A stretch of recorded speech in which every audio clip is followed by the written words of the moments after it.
Madhab dalam Islam itu banyak, tidak hanya 4.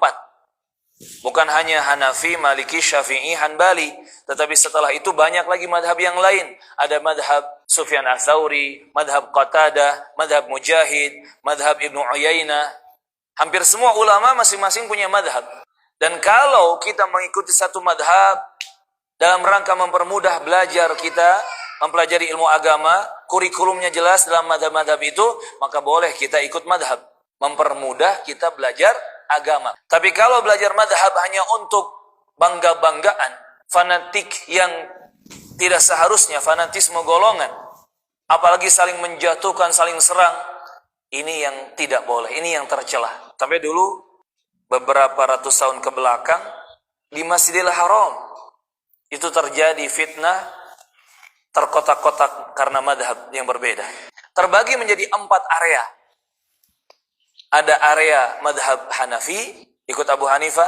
Ada area madhab Maliki, ikut Imam Malik.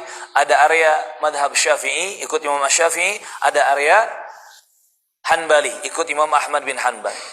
Padahal ini para imam yang 4 ini tidak mencontohkan dan tidak mengajarkan untuk gontok-gontokan, untuk saling berpecah, tidak. Cuman oknum-oknum di bawahnya yang fanatisme madhab.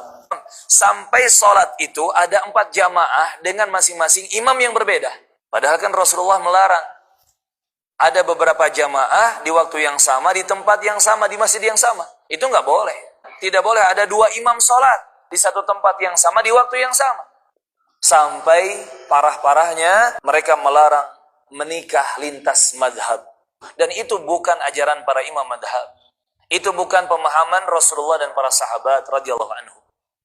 Apa bedanya dengan orang-orang jahiliyah kalau seperti itu? Mirip seperti orang-orang di India.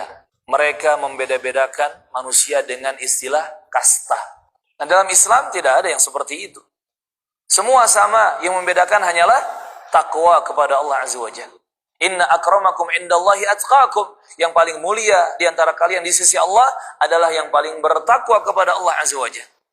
Maka lihat parahnya dan bahayanya fanatisme madhab.